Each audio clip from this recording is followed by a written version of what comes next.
नमस्कार। आज हम एक ऐसे विषय की गहराई में जा रहे हैं जिस पर शायद पूरे देश की नज़रें टिकी हैं। दिल्ली की आबकारी नीति, या जिसे आम भाषा में दिल्ली शराब नीति मामला कहा जाता है।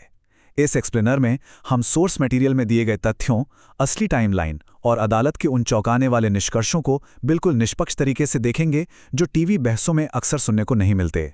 तो चलिए, बिना किसी देरी के सीधे शुरू करते हैं। इस पूरे घटनाक्रम को समझने के लिए हम इसे 5 हिस्सों में बांटेंगे। पहला, प्रमुख राजनीतिक पड़ाव। दूसरा, संस्थागत कार्रवाई और गिरफ्तारियां। तीसरा, मीडिया का नैरेटिव बनाम असल सच्चाई। चौथा, जांच एजेंसियों के सबूतों का विश्लेषण। और पांचवा, अदालत का अंतिम फैसला।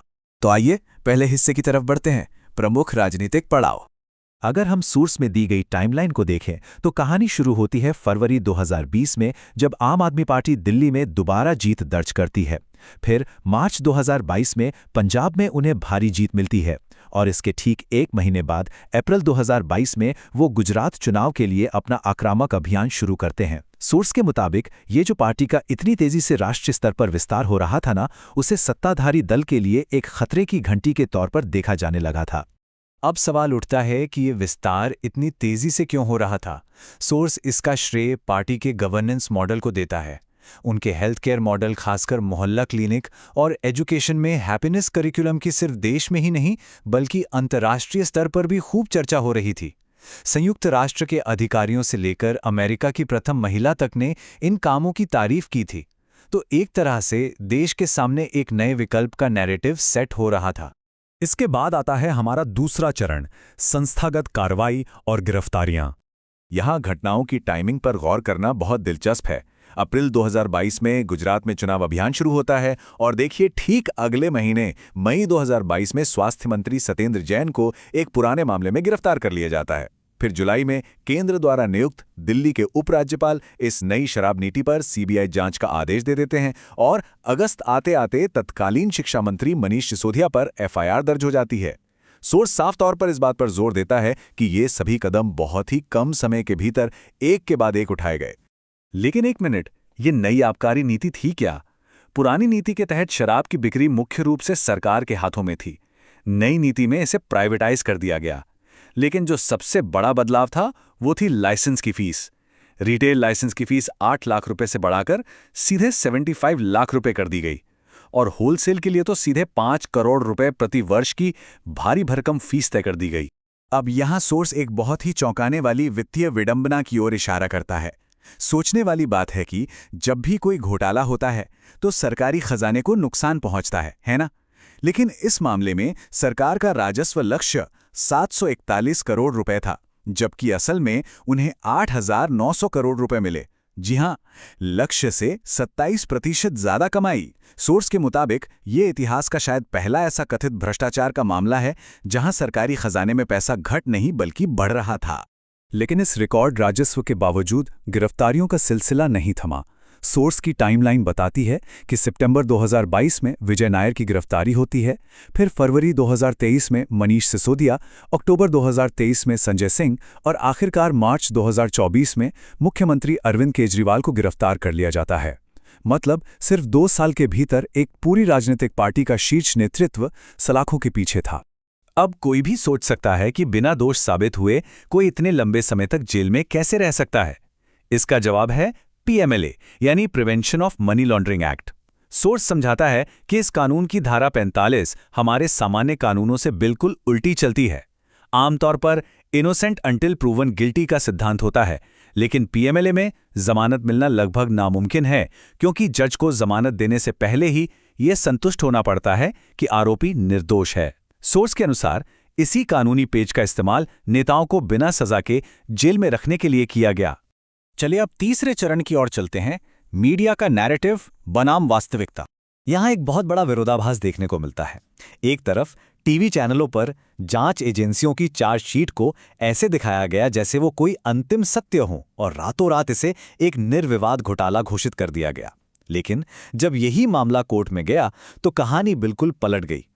अदालत ने साफ कहा कि इस मामले में प्रथम दृष्टया कोई संदेह है, यानी कोई प्राइमा फेसी सस्पेशन ही नहीं है, और कई दावों को सिरे से खारिज कर दिया गया।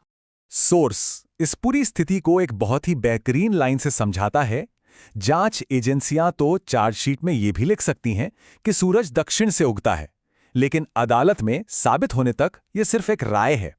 सच में मीडिया ट्रायल्स ने इन असत्यापित दस्तावेजों को ही सच मान लिया था, जबकि वास्तविक न्यायिक प्रक्रिया के सामने इनका कोई खास वजन नहीं था। अब आते हैं चौथे चरण पर, जहां हम एजेंसियों के उन सबूतों का विश्लेषण करेंगे जिन्हें कोर्ट ने बहुत कमजोर पाया। अदालत में जो आधार पेश किए गए वो वाकई हैरान करने वाले थे। करोड़ों के मनी ट्रेल को साबित करने के लिए सादे सफेद कागज पर पेंसिल से लिखी गई कुछ चीजें पेश की गईं। बचाव पक्ष के हक में जो कानूनी राय थी उसे 14,000 ईमेल्स के पहाड़ के नीचे दबा दिया गया। पूरा का पूरा केस ऐसे अप्रूवर्स यानी सरकारी गवाहों पर टिका था जिनके खुद के छिपे हुए मकसद थे। और सबसे बड़ी बात, आरोपी पार्टी तक किसी भी पैसे के पहुंचने का कोई ठोस सबूत या मनी ट्रेल मिला ही नहीं। इस नंबर पर गौर करना जरूरी है, 14,000। सीबीआई ने 14,000 से ज्यादा ईमेल्स का एक ऐसा जखीरा अदालत में पेश किया जिसका मकसद शायद सिर्फ कंफ्यूज करना था। सोर्स का दावा है कि ये सब जानबूझकर उन महत्वपूर्ण कानूनी दस्तावेजों को छिपाने के लिए किया गया था जो असल में आरोपियों को क्लीन चिट दे रहे थे। जांच एजेंसी की इस चाल पर अदालत बिल्कुल चुप नहीं बैठी। जज ने इसके लिए एक बहुत ही सटीक अंग्रेजी वाक्यांश का इस्तेमाल किया, सप्रेशन बाय ऑब्स्क्योरिटी, यानी अस्पष्टता का सहारा लेकर सच छिपाना। मतलब इतनी सारी फालतू जानकारी दे दो कि काम की बात उसी में खो जाए।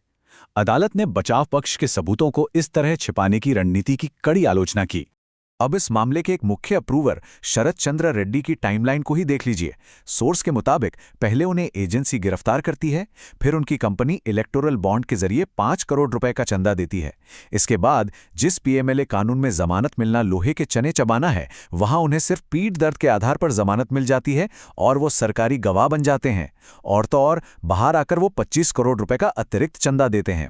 सोर्स का साफ इशारा है कि पैसों का ये लेन देन सत्ताधारी दल की तरफ था, न कि उन लोगों की तरफ जिन पर आरोप मढ़े गए। और अब हम पहुंचते हैं अपने आखिरी और सबसे महत्वपूर्ण चरण पर, कोर्ट का अंतिम फैसला। अदालत के तर्क बहुत ही स्पष्ट और तार्किक थे। उन्होंने माना कि नीति बनाने में सभी संवैधानिक प्रक्रियाओं का पालन किया गया था। खुद उपराज्यपाल यानी एलजी ने इस पर चर्चा की थी और इसे अपनी मंजूरी दी थी। अदालत ने बहुत ही पते की बात कही कि कोई भी ऐसा दस्तावेज नहीं हो सकता जो एक ही नीति को पास करने वाले उपराज्यपाल को तो निर्दोष माने, लेकिन उप मुख्यमंत्री को दोषी ठहरा दे। साथ ही जिसे इस कथित घोटाले का किंगपिन या सरगना बताया गया, वो तो कथित साजिश की किसी भी बैठक में मौजूद ही नहीं था। इस विरोधाभास को देखना दिलचस्प है। एक तरफ मुख्य व्यक्ति को इस पूरे मामले का सरगना बता दिया गया, लेकिन सच्चाई क्या थी? एजेंसी की पहली 3 चार्जशीट्स में उनका नाम तक नहीं था। सोर्स बताता है कि उनका नाम केवल चौथी सप्लीमेंट्री चार्जशीट में जोड़ा गया, जिसे अदालत ने काफी संदेह की नजर से देखा। अंत में सीबीआई की जांच पर अदालत की जो टिप्पणी थी वो बहुत तीखी थी। अदालत ने इस पूरी जांच को एक कोरियोग्राफ्ड एक्सरसाइज, अ प्री कंसीव्ड नैरेटिव करार दिया, यानी एक ऐसा नाटक जिसकी स्क्रिप्ट पहले से लिखी जा चुकी थी और जहां एक पूर्व निर्धारित कहानी में बस तथ्यों को फिट किया जा रहा था।